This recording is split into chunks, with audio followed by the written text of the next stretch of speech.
Good day to you, Madam and Sir. My name is Jenny Narvada Quizon. I am Filipino and I am Roman Catholic.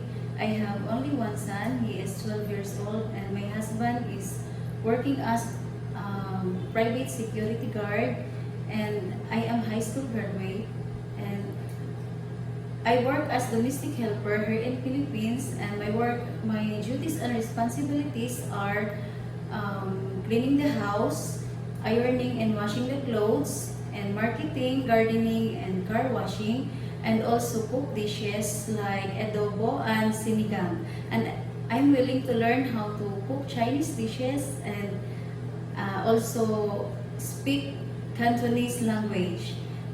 And I love taking care of children, like give them food on time and take them about every day. And I am honest, patient, hardworking, responsible, and loyal. To my future employer, ma'am and sir, I promise to you that I will do my duties and responsibilities, and I promise to finish my 2 years contract. And thank you, madam and sir, and have a nice day.